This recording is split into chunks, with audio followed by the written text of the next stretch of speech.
नमस्कार जी। मैं ब्रह्मनाथ। चैनल का नाम तंत्र विज्ञान। सामने हमारे है शिव चतुर्दशी।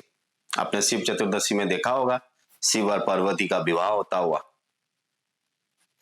ये तो शास्त्र की बात हो गई कि शिव और पार्वती की विवाह का दिन हम शिव चतुर्दशी को मनाते हैं।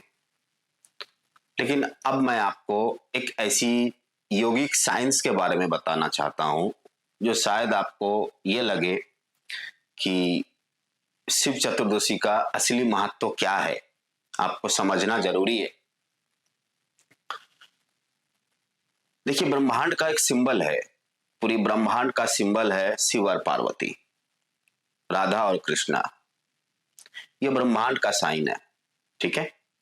तो हमारे योगिक क्रिया जिसे हम जानते हैं इरा, पिंगला और सुषुम्ना, इरा, पिंगला और सुषुम्ना, तो ये जो चीज है मतलब पार्वती और शिव, पार्वती और शिव मतलब हमारे बाया नासिका में जो है चंद्रमा, दाया नासिका में जो है वो है सूर्य।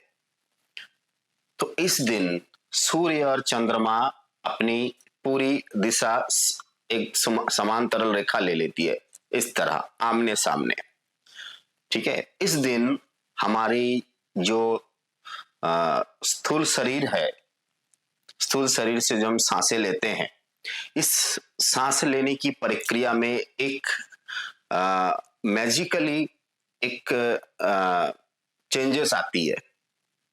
कैसा चेंजेस होती है?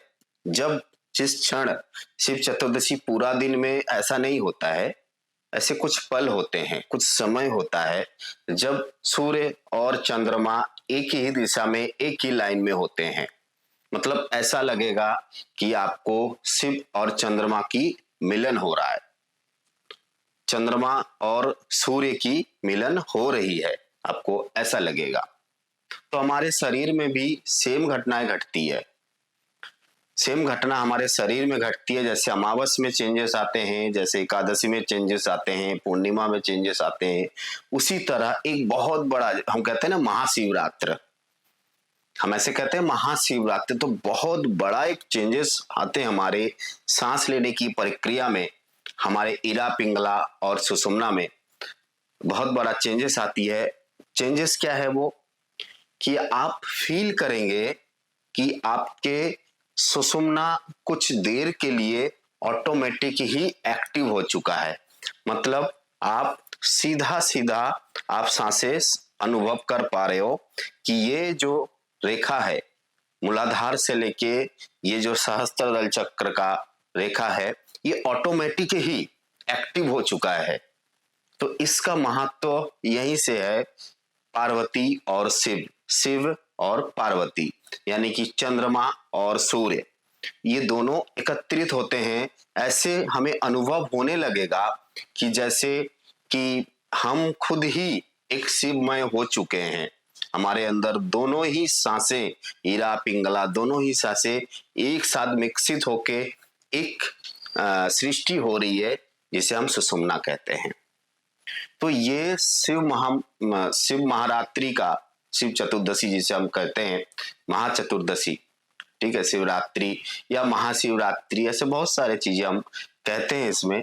लेकिन मेन जो योगी क्रिया या फिर योगी फील करते हैं इसे, वो ऐसी होती है कि आप सूर्य और चंद्रमा यानी कि इरा और पिंगला दोनों को आप देखेंगे कि एकत्रित हो गया और आपके कुछ देर के लिए सुषुम्ना नाड़ी जो है जागृत हो गया। इस दिन आप अगर योगा अभ्यास कर रहे हैं, पहले से कर रहे हैं, तो बहुत अच्छी बात है।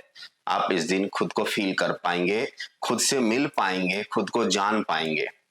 अगर आप एकदम नए हैं, शुरुआती दौर पे आपका है, तो आप थोड़ा ध्यान दीजिए इसके ऊपर, ताकि आपको लगे कि ये जो शिव महाचतुर्दशी है इसकी महत्व क्या है, आपको क्या लगा, कैसा लगा, आप कमेंट बॉक्स में मुझे जरूर बताइएगा, क्योंकि इसकी आगे पीछे बहुत सारी चीज होने वाली है, मैं आपको जरूर बताऊंगा। नमस्कार जी।